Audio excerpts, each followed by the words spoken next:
Good afternoon, everybody, and welcome to today's BCS author webinar. I'm Ian Borthwick, Head of Publishing at BCS, and I'll be facilitating today, helping Debra Paul and Jonathan Hunsley talk about business architecture, which is a new book published just this year.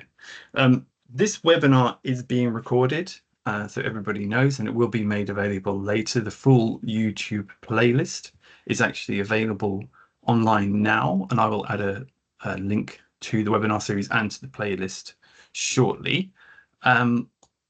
If you want to ask questions, there's a Q&A tab, and there's also a comments tab, which is open.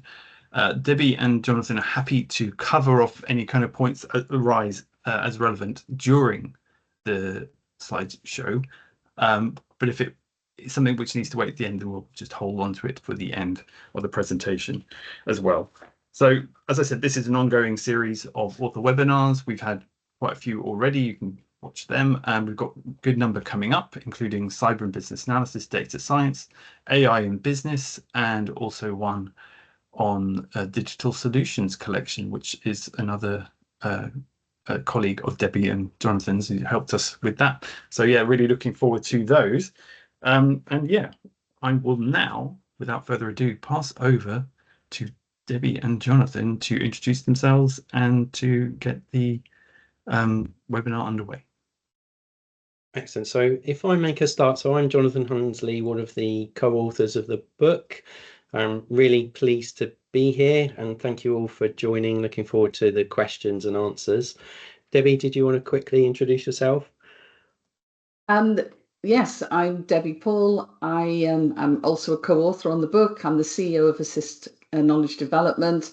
And can I just say, I did not choose that photograph. So for anybody who's in that photograph, I apologise, and I'm going to blame Jonathan. But yeah, really, really keen to talk about business architecture today. And thanks everybody for attending. So I've got a habit recently of putting photographs on slides that Debbie doesn't agree with, but I thought this photograph captured the launch event really well. So we've got our co-authors in the photograph. So Michael at the front on the left, and then you've got Victoria Banner, who I think has sneaked into the meeting. So I think she's in the audience today. So any difficult questions, we're planning to go to Victoria for answers on. And then we've got Vicky Rothwell as well in the photo, and we really enjoyed collaborating with the co-authors to produce the book. We had a lot of fun at the launch event, as I hope you can tell from the photo. Now, the most important photo that we've got on this slide, though, is the picture of the cake, because the cake was the thing that I was most excited about for the launch event, barring launching a book, obviously.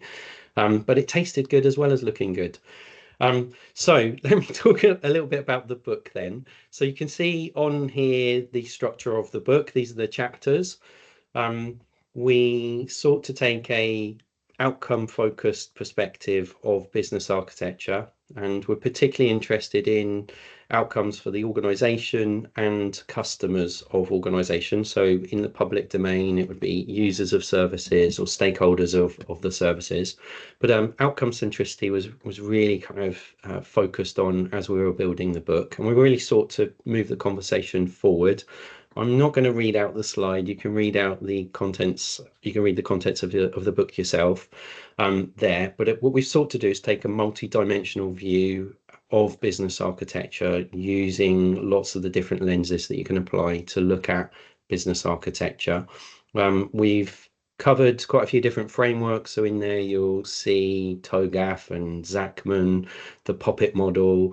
We reference the outputs of the Business Architecture Guild, which I'm sure lots of you are familiar with as well in the frameworks. And then we dive into some of those different detailed perspectives. So Ian, could I ask for the next slide? And what I'm hoping comes up, brilliant, is a picture. And this slide is the definition of business architecture that we put forward in the book. We talked about the views just a moment ago, and you can see the views in the contents page. One of the ways of thinking about business architecture is it's about blueprints, and it's about taking blueprints using different views to understand the logic of an organization. And so what it's aiming for is shared understanding. And in today's complex world with ever increasing regulation, customer expectations, mergers and acquisitions, lots and lots of change in our respective organization, a shared understanding of the logic of the organization, I think, is more important than ever. We're pushing forward and arguing that business architecture takes a systemic approach towards making decisions at the strategic and tactical level. But the important thing is that it's not a quick fix. It's for the long-term health of the organization. So the analogy I like to use is if you want to get fit and you go for one run around the block, that doesn't mean that you're automatically then an Olympic athlete.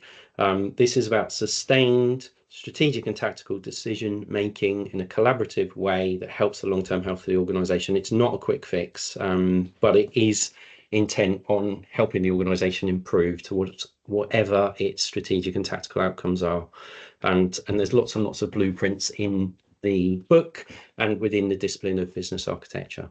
So Ian, could I move on to the next slide, please? So I thought this would be worthwhile considering, and it's the principles of business architecture. And you can see the first principle is it's about the long term. It's genuinely holistic, so we're looking at all aspects of the organization within the context of its ecosystem. We're looking at all of the stakeholders, all of the entities in that ecosystem, all of the aspects of the logic of the organization. We've mentioned already the outcome focused approach. It's intended to support value co-creation, and Debbie's going to talk in a little while about the approach for value co-creation, so we'll go into that in a short while. It's always context dependent, so what we've put forward in the book is a set of views supported by techniques, supported by principles, but the individuals that perform the work of business architecture and the individual business architecture teams and practices, they adapt that framework, the approach and the principles to their context. So it's not a paint by numbers approach. You always need to adapt the approach to the context. It's absolutely about building knowledge, so capturing, retaining, and then retrieving knowledge. And the knowledge is often baked into the blueprints. You don't do it all at once. It's iterative. The organization's constantly changing. You don't finish a business architecture ever because you're evolving as an organization. And then anything that you do as a business architect should be reusable for future change initiatives. I've got a picture there, and some of you are thinking, well, why is there a picture of a building site on the right-hand side, maybe? Well, for me, it's about building the foundations and having solid foundations for that strategic and tactical decision-making within the organization. And so I thought, rather than a cake, I'd put a picture of a building site with some pretty heavy-duty foundations being dug into the ground to help with the structure stability of that organization or that building. It's not there as a principle, but I firmly believe that business architecture should enable the organization to adapt quickly to changes in its context. And that's certainly something that I think is of value in the business architecture space. Right, Ian, could I ask for the next slide, please? So some key business architecture questions. These are covered in the first chapter of the book. All change should start with why. Simon Sinek famously is TED Talk and his book. He's absolutely correct in terms of start with why. So it's a key question for business architecture professionals. Ian, if you could just tap forward. The next question, and I see these in an order of importance, there are different views on these, but I think if we know why we're doing something, we should consider, well, what is it we're doing, and taking a long-term view of that what, and then leading into the how do we perform that particular thing, whatever it is that we're looking at. And one of the things that business architecture offers is a conceptual view of what, so that you can think about the design of how you deliver your products, your services, your capabilities. So Ian, if you could click through to the next slide, please. Now this is the capability analysis and leverage model. And I wish I came up with that fancy title. I didn't. This was Debbie's title, but this is a model I've been using for years and years to try and think through what are we doing when we're thinking about change. And there's a few boxes on there, but it's basically those key questions, starting with why, and then thinking, well, what is that thing? And you can use capabilities to analyze this, but you could use other conceptual models. You could use a value stream as an example, or even a value chain if you wanted to do so. And business activity models, there's quite a few different conceptual models in there. And then thinking separately about, well, how do we deliver that thing? So if we're taking an individual service, and I'll give an example of this. So in one of my first jobs as a business architect, I was asked to rationalize the IT estate for an organization. And there was a new project that came along and asked for a new thing to be installed, a new software application, which was against what the organization said was what it wanted. And it was for a really small and seemingly insignificant service of validate address. So this is where you put in a postcode into a website and it gives you a set of pre-formatted addresses so that the insurance company can tell, well, where is the insured risk? Where do they send customer communications to? Quite a key thing for an insurance company. Anyway, I looked at the how did they currently execute that really tiny service. And the insurance company that I worked within had 16 different software applications validating address in 16 different ways. So I looked then at the why. They'd done that because they'd grown via merger and acquisition, and they'd done individual projects over a period of decades to build individual solutions. And each of those individual projects had decided independently to install a new piece of software that did this basic piece of functionality, which was address validation, or validate address if we want to swap it between active and non-active language. So using this framework, which wasn't invented at the time, but this thinking approach, well, the why was they wanted to reduce the cost of the IT estate, reduce the complexity of the IT estate, and provide consistency in terms of the information and data that they captured around their customers. And so what I proposed in that instance was, well, why don't we rationalize the service into a single service? I asked the chief information officer for an investment of about £200,000, and I gave back that same stakeholder about 2.5 million over the next 5 years. I then looked at some other services in that particular project, bank account validation, credit card validation, and I saw a similar quagmire of individual bespoke solutions that had been put in at a point in time, lots of duplication, lots of waste. Now, if we take this framework, I think we can think about challenges we've all got as change professionals. And one of the big challenges that I see is people moving towards solutions without thinking about the why and the what. And I'm really fearful that artificial intelligence investments that are currently being undertaken within organizations are diving into the how in terms of the detail of the AI solution. And I really think business architects should be involved in this conversation to say, well, what is it we're trying to achieve with our capability as a business?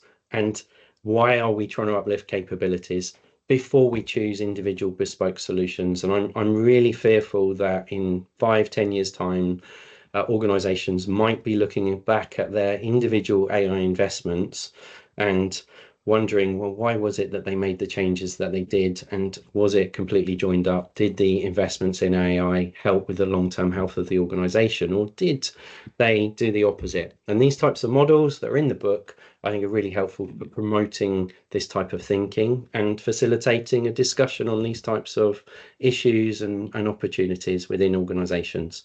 I just wished I came up with a funky title, but it was Debbie. So, right, I'm going to hand to Debbie now, and she's going to talk to you a little bit more about the content.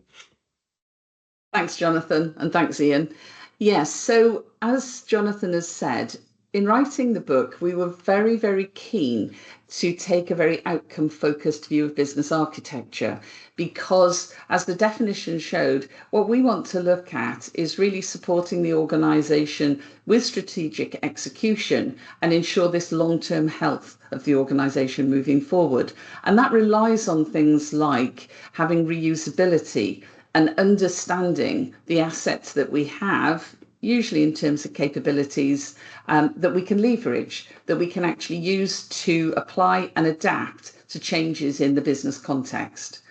So that was our whole focus for the book, was keeping this, what we would call a service perspective, in mind. And quite often people say to me, well, how does that tie together? So I'm just going to talk you through this slide with an example, because this is the sort of thinking that underpins how we went about it in the book. So first of all, if you've got an organisation, every organisation exists to offer something, which we would call some form of service to customers, to its audience. So the example I was thinking of is about a hotel. And the reason I thought about this example was because one of the services that a number of hotels offer now are sort of celebratory events, like weddings or birthday parties or Christmas parties or something like that. So they have this defined service where they're using the organisation in terms of the facilities they have available to actually offer a service that will bring them in an income and open them up to a new audience. So we can define a service as offering celebratory events. And when we do that, we have to think about, okay, well, if that's what our organisation is trying to offer to a particular target market, who's in that market and what's the value proposition we're offering them? So we might say, well, what we're offering is absolutely superb facilities, lots of rooms available for guests, the food will be of an incredibly high quality, etc., etc. We might also be giving extensive choice in terms of the detail of that particular service. And we might then also tie into, and look, our particular hotel has got a superb brand and reputation, so that's really going to excite people who are the guests to this event. So all those things are wrapped up in the value proposition. To put that in place requires the organisation to have an architecture, a business architecture, because without that, they're going to have to put an awful lot of things in place from scratch. So one way you can model this is, having defined the service and the value proposition, is to say, okay, what are the high-level activities that together enable us to deliver this service and offer and meet the value proposition we've defined? So you would have a number of activities in there, starting with actually engaging with potential customers, and moving through to then contracting with those customers, making the arrangements, running the event, and probably some post-event customer service or follow-up. So you've got this value stream of activities, and that is a business architecture artifact. And if you're understanding, well, what is it we're going to offer as an organisation, it's a very useful technique to actually draw that up at a high level, and everybody can understand what it is we're trying to do and what activities we need to carry out. But to enable those activities to take place, we need capabilities. And those capabilities need to help us fulfill that value proposition.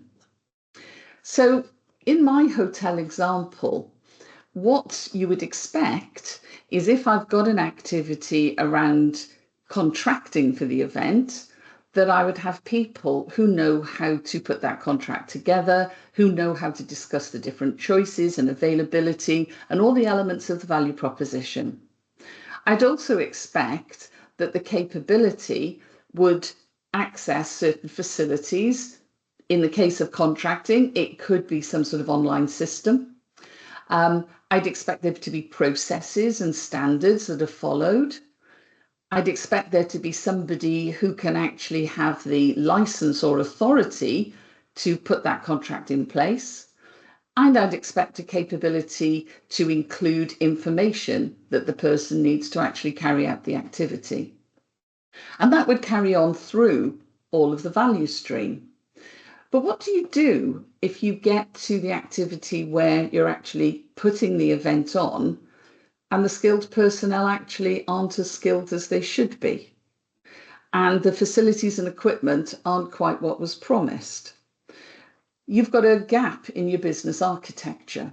So if you're putting together a service and you're offering a value proposition, what understanding the capabilities helps you to do is identify where there are gaps and hopefully plug them before you get to the point of actually running that particular service. And another way of looking at it is to say, actually, if we want to offer this service, we're not putting it in place yet, but we're going to look at our capabilities and we're going to identify where they exist in entirety or where there are certain gaps that need to be plugged in order that we can deliver that service and meet that value proposition. So the business architecture comes together in an integrated way to enable the organization to do something. It also enables the organization to look at its capabilities and say, what have we got here that would allow us to maybe enhance our service or maybe come up with a completely new one? And so the way that we've looked at business architecture in the book is to take on board this service view. And as Jonathan said, to start with why, because when you're defining a service and value proposition, that's very firmly where you're sitting. So pulling all that together is really very powerful for an organization. Just producing business architecture blueprints that are put in a drawer doesn't really help anybody. But using them to actually do something that takes the organization forward, that helps execute strategy, that helps the organization to grow is really, really important. And that's the focus that we have around business architecture and that we've tried to pull throughout the book. Could I have the next slide, please, Ian? So we mentioned co-creation right at the very start on Jonathan's initial slide. And this model just clarifies the concept of value and co-creation when we're enabling and enacting change. So it's all about collaboration, and it's all about understanding that if we as an organization have certain capabilities, we're quite at liberty to say, here are our capabilities, we can provide this service. Oh my gosh, look at that, that's going to be incredibly valuable. But you come back to the question, well, to whom? And do those people actually want that service? So what this model looks at is 3 levels of collaboration. First of all, to identify where we've got capability, where we've got an architecture, where we could achieve value for an audience, but actually to collaborate with that audience to make sure that we're not going completely down the wrong avenue or barking up the wrong tree, to mix a few metaphors there. Now, Jonathan mentioned earlier that quite often you see in organizations this leap to how, this leap to the solution without actually coming back and asking, well, what are we trying to do and why are we doing it?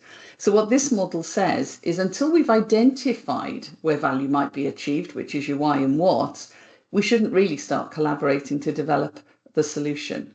But when we do that collaboration, if we've got capabilities in place that are defined, then what we can do is we can say, how do we leverage them? So we're not developing something from scratch necessarily. We're actually reusing what we have, and we're maybe extending or enhancing them in order to put forward a particular service solution. And then the final stage of this process model is again collaborating to ensure that the value that we originally intended to be achieved is actually realized. And that may require us to look at our value streams, to look at the service activities, to say, well, how are we working with our customers, with our target audience to realize that value? And what is it we might need to do to actually ensure that that happens and help them to get value out of whatever service it is that we're providing? So that model, again, it underpins a lot of the thinking that we put into the book. Next slide, please, Ian. One of the things that we were very keen to do was to really look at business architecture through sort of fresh eyes, and collaborating with Michael, Victoria and Vicky really helped us to do that. They brought so much experience, ideas and understanding, and it really helped us to think about things afresh. A few years ago, I did a research project and developed something called the Business Analysis Service Framework. And it was an attempt on my part to say, people keep saying that some of these roles are very unclear and they're not really sure what they're supposed to do. So why don't we define the services of these internal digital change functions so that they can actually go to their organization and say, this is what we can do, this is what we can offer you. When we were writing the book, Jonathan decided that actually we needed to extend this concept and a business architecture service framework was needed. And this is it. And what we did was we thought long and hard, well, what are the services that a business architecture team can offer its organization that can really help the organization move forward, grow, collaborate with its audience, all of those good things that will be beneficial to the long-term health of the organization. Now, the idea isn't that you say, okay, this is cast in stone, this is what we must use in our organization. The idea is that you use it as a basis for saying, is this relevant to us as it is, with a bit of tailoring? Is there something else that we also offer inside our organization, so that you come up with an organizational view of your own business architecture service framework? But we hope that the concept and some of the ideas behind it will actually help organizations and individual business architects not just think a bit more about business architecture based on all of the chapters of the book, but also take it forward into application, because that really, we think, is where we can hopefully make a difference. And just to let you know, Jonathan then decided that a service framework was also needed for change management, service design, and project management, and they're all in the book as well. At which point we then thought, wouldn't it be good to discuss how these different service frameworks come together? Because we're constantly involved in conversations about how different roles are overlapping, duplicating, and all those good things. So actually, let's discuss how maybe collaboration between these roles might work.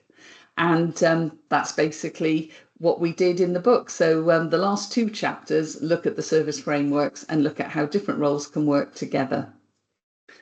So that's our introduction to the book. I hope that was useful. So I'm going to hand back to you now, Ian.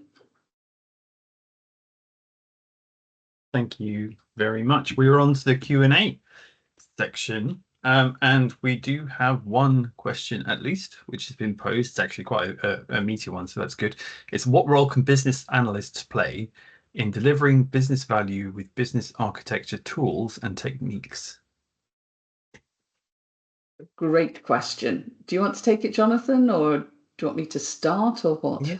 No, I'm happy to start on it, and then you can chip in. So one of the thinking frameworks, thinking approach that we've used is this concept that it's not possible to deliver value. So the business architect and or business analyst, other roles, offer value to their stakeholders, and it's the stakeholder that ultimately determines whether or not their outputs are or are not of value. But what role can the business analyst play in the delivery of business and business architecture services? A huge role. So Victoria Banner and myself ran a BA Manager Forum workshop, I think about 18 months ago, I forget the exact date, but you'll notice one of the business architecture services that was shown on screen just a moment ago was target operating model design. And lots of business analysts offer that as a service, and they're quite comfortable doing it. And also service designers can offer that individual service. For the others services, there's blueprint development and maintenance. Often business analysts work in collaboration with business architects to make sure that the blueprints are updated, and it should be a two-way conversation between the business analysts and business architects in the delivery of that service. But someone's got to own it, and a discussion on who owns it, what standards are used for it, really useful. And then the other two big services that I think where business analysts play a huge role is the first two services, because if you look at the original business analysis service framework, situation investigation problem analysis is offered by business analyst, as is feasibility development, business case development. So there's a huge overlap between these roles, and the intent of the service frameworks is to give you a base start point to say, well, in my organization, who's doing what?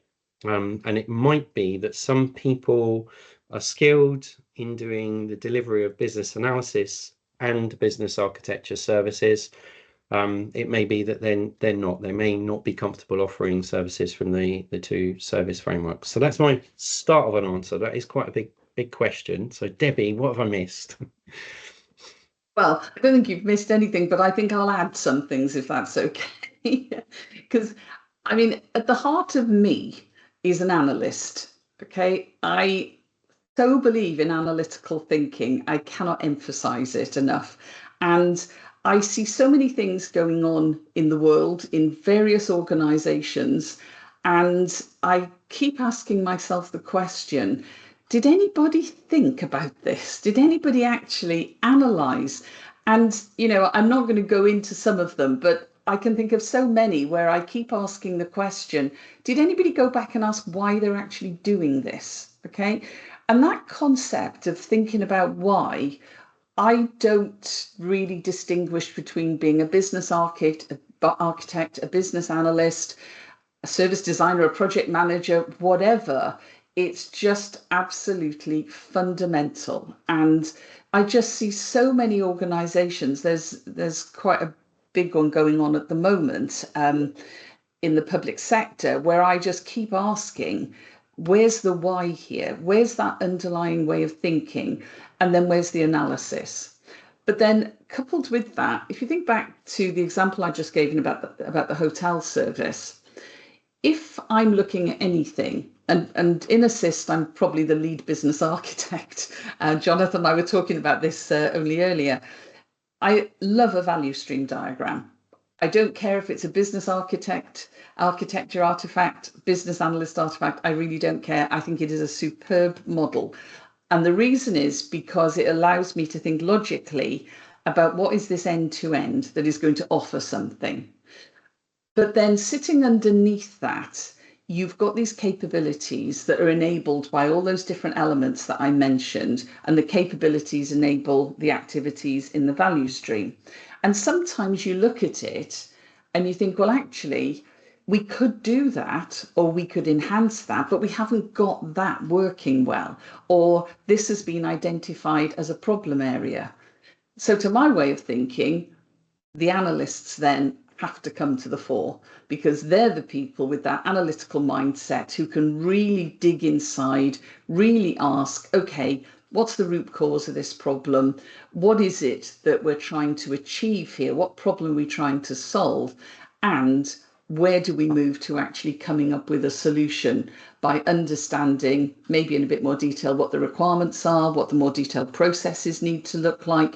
So it really all ties together to me, and therefore it has to be a very collaborative relationship between the two roles. But I do think that there is that sense to me that the business architect understands the building blocks, understands how they plug together, understands how they might plug together for benefit for the organization. And where there's gaps and where there's enhancements needed, the analysts should be there analysing, identifying, and really collaborating with their colleagues to move the organisation forward. That is my take.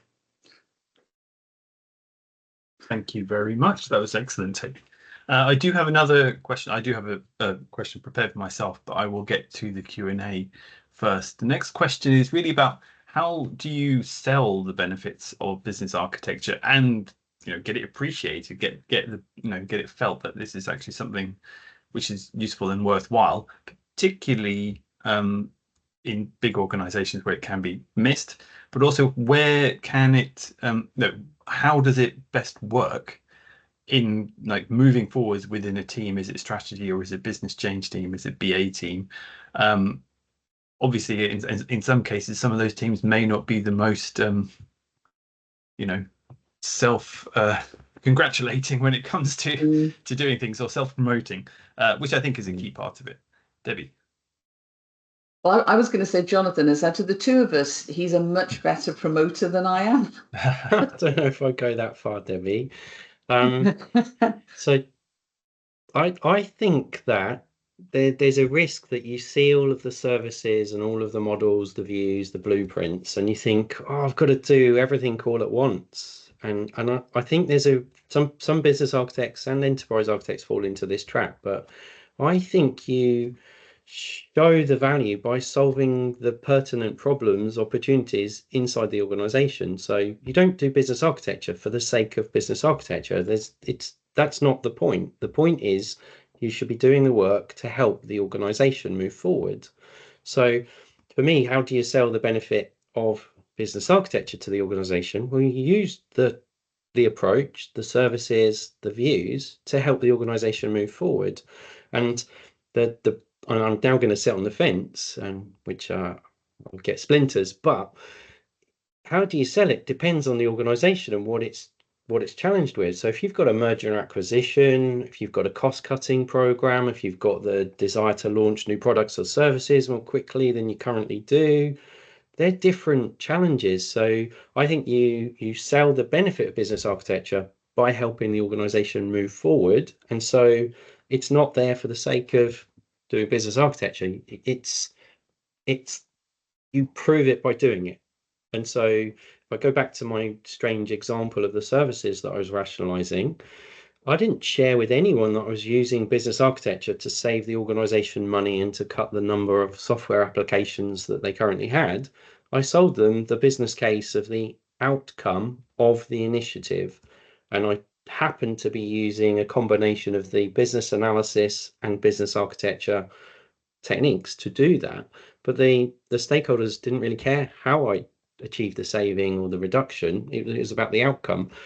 So that's my shortish answer. And I'll hand to Debbie to say what you would like to add. Yeah, and I absolutely agree with you because it is about outcomes at the end of the day. But how do you get that platform where you can actually put that forward? I think can be a real problem in some organizations.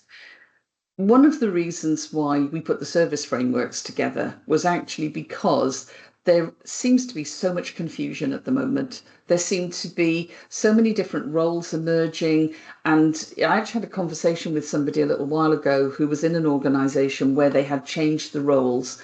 And this person said to me, I've got this title, I've got all this experience in business analysis and business architecture.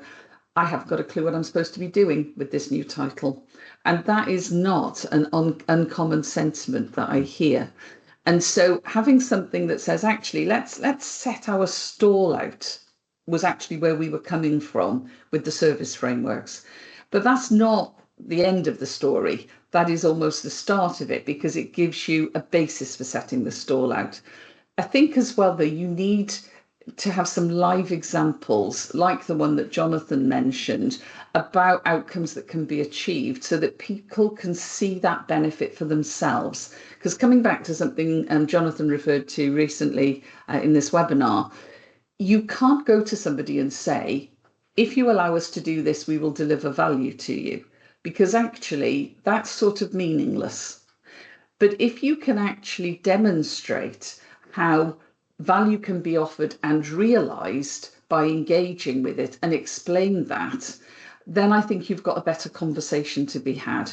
And Jonathan and I actually did an online meeting with a senior executive from an organization a couple of years ago where we talked about this, but we very much put it on the basis this is how this can benefit you and your organization if you engage with it, if you look at this particular approach.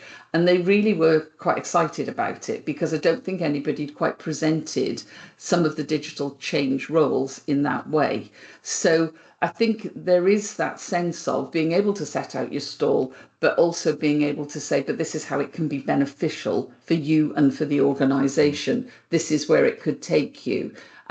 Because if we don't do that, sometimes all we're talking about is creating models, and a model's only useful if it's used. So I think you have to do that.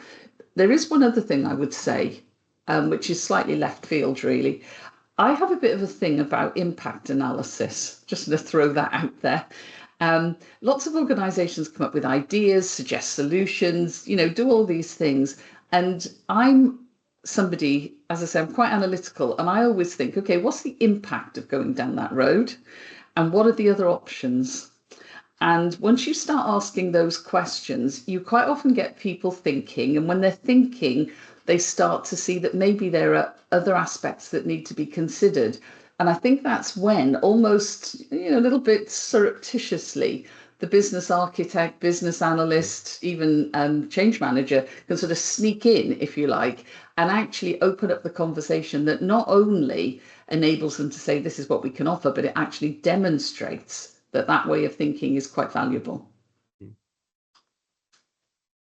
Thank you.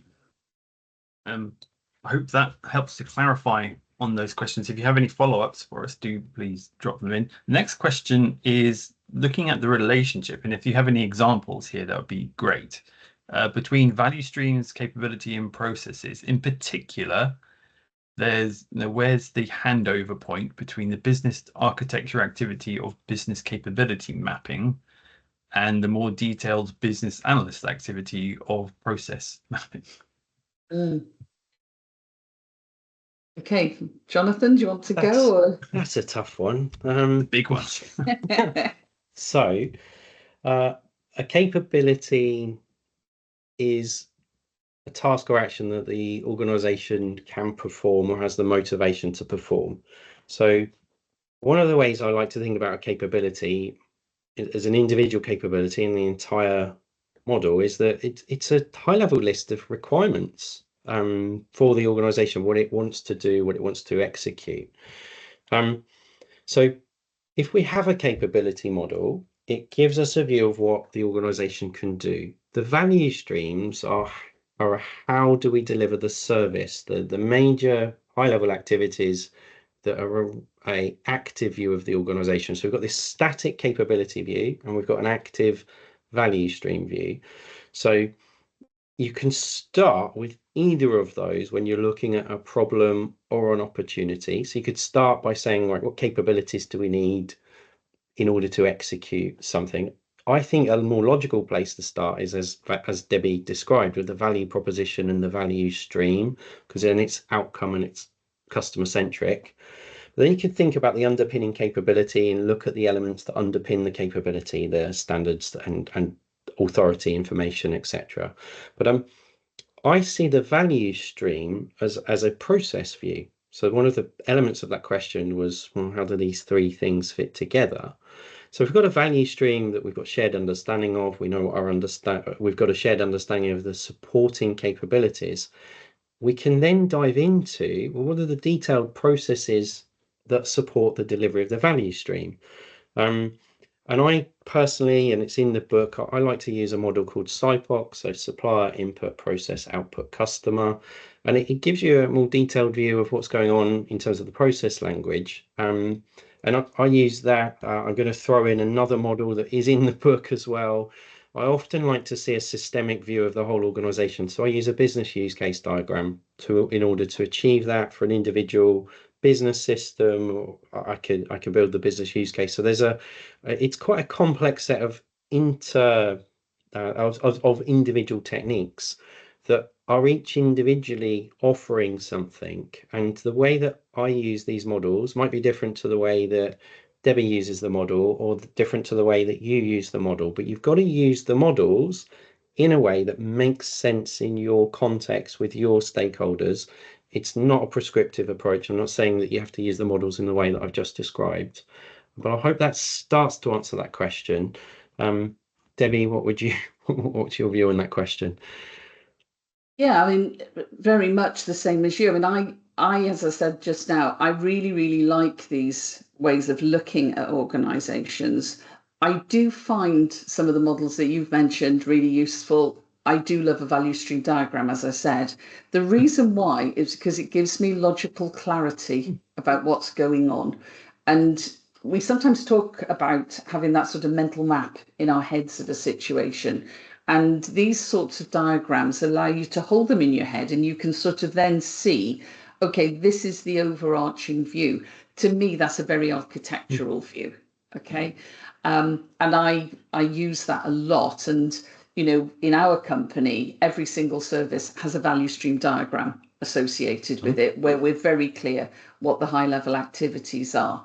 So to me, that's a really important model. When I'm then looking at things like information concepts, capabilities, it's sort of pulling all that together. And just to give you an example that that we're very, very keen on, keen not being quite the right word, but every other organization is as well. If you have a capability called data protection, okay, which I'm sure everybody is going to know about, within that, you've got to have all these elements that we talked about earlier. Okay, you've got to have, because that's, from our quality and compliance team, that is a service it offers the organization. So you've got to have an understanding of the elements of that service and then the capability of data protection, what's required in order to fulfill one or more, possibly the whole value stream, to make sure that the organization is fully compliant. If you're looking at that, then what you might say is, and we do, is okay, in order to enact compliant data protection, that capability within the organization, the value stream isn't enough. It's a high level view, and it's a great sort of mental map of what needs to happen. But actually, we need to dig into the detail then of the processes, the routines, the standards, the actual data mapping itself. And that, to me, is where business analysts really start to get involved, because they've got the skills of really understanding that you've got the hierarchy of process that applies in organizations. But if the value stream is at the enterprise level, then down at the sort of event triggering process level, the analysts understand business events, they understand business rules, they understand how to build a swim lane diagram, they understand the UML notation, they understand how to engage with the stakeholders in order to make sure they get the information from them so that they can build those models. And they also understand how they need to map the data so that they can actually ensure that the data protection capability is completely fulfilled and completely compliant. That's how I look at it. That's really good, actually. It's getting that detail. Yeah, we need a lot of detail here. It's like, yeah, it's good. BA's on the job. I like it. The next question along is another. We've got some really good, tough questions today, I have to say. It's kind of understanding. It's like getting costings for getting the impact assessment and costings of where sort of your business architecture meets your technical architecture. So how far do you go in developing that technical architecture without also getting sort of the analytical input from the tech team to say what's actually feasible, what the estimates would be to deliver that. So it's quite, how do you get that balance really sorted? Yeah, and very interesting one. Okay, Jonathan, I'm letting you go first on all these. Have you noticed that? You set me up there, Debbie. That is a really hard question. So, each organization, in my experience, governs its finances in different ways. So the financial approval, budgeting processes, estimation for new change initiatives. There's a massive amount of variability in terms of how do organizations tackle that. So we've got a huge variance in terms of financial decision making. Where the business architects can come in, I think, is with a holistic view of what are the possible strategies, the priorities for change in the organization. And one of the routes you can go down is to look at doing impact assessment across the capability model. So what is it that we want to achieve, our strategic priorities? And then when ideas for change come up, you can assess the capability model to say, well, which of these capabilities are we actually investing in? And it's a bit like holding up a mirror to the business to try and understand its investment strategy, its business strategy against the uplift investment in capabilities. And what often happens is organizations then find, through taking the capability view, that their strategic priorities aren't being invested in. They've got loads of money being spent on a case management tool, for example, but their absolute strategic priority is compliance or something like that. There's just a disconnect. I think the business architects should be involved in, I think they can lead that conversation. But then when do you start to get down to the detail of the technology investments? I think we should, as Debbie and I have said, start with why, then consider the what before you dive into the how. But I'm very aware that lots of organizations start with the upgrade of a technology. That's the name of the project. That's what the financial budgeting approval process is geared towards.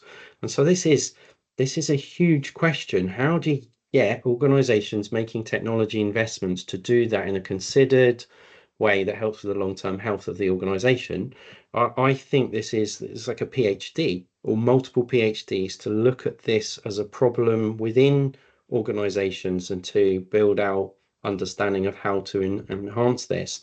I think the business architecture services can help. I particularly think the capability model is really useful, but also business architecture governance, but not just on its own. You can look at the governance of the other related enterprise architecture views, application, data or information, compliance, security, and infrastructure.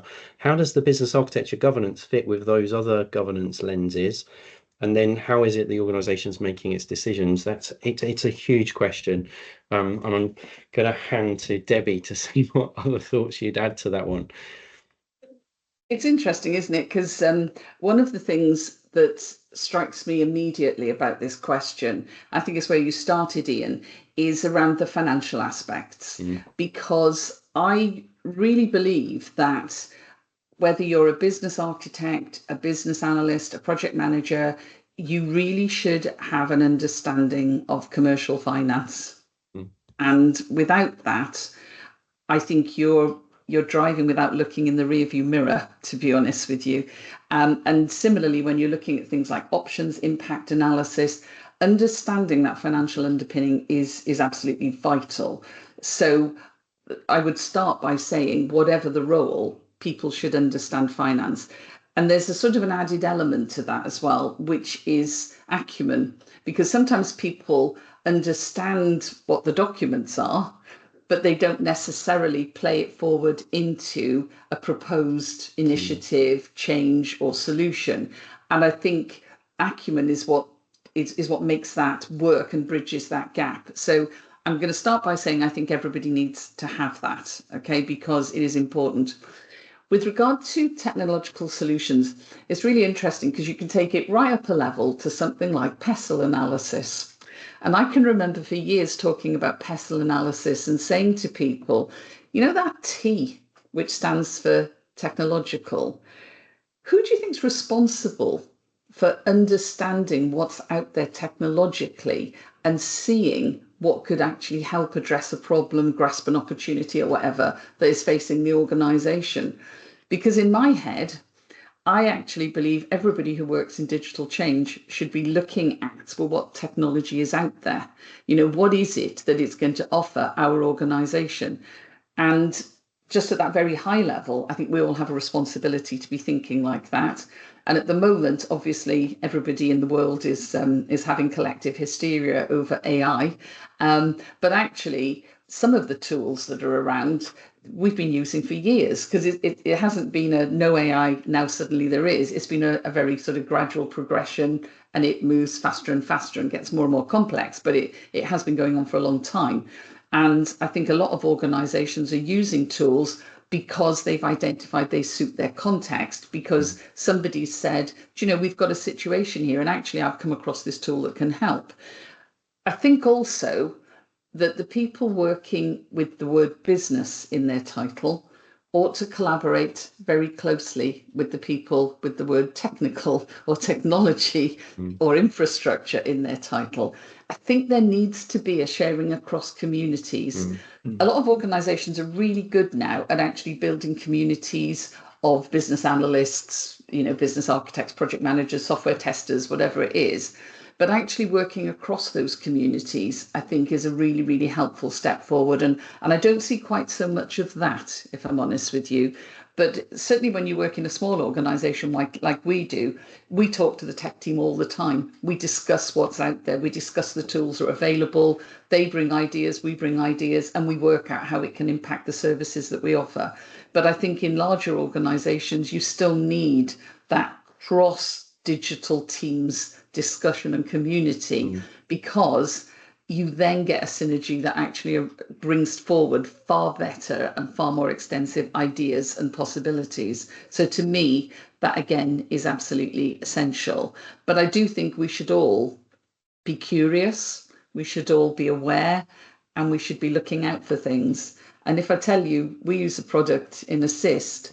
I happened to be reading a Sunday newspaper, and I was reading an article in the Business Times, and I thought, I want that product. I can see exactly what that can do for us. We must have it. So I leapt a solution, but it was a problem that I understood, honestly. And I'd gone round this why a lot and mentioned it to our digital content team. And they said, actually, that sounds like that could be really useful. And from there, that product got rolled out.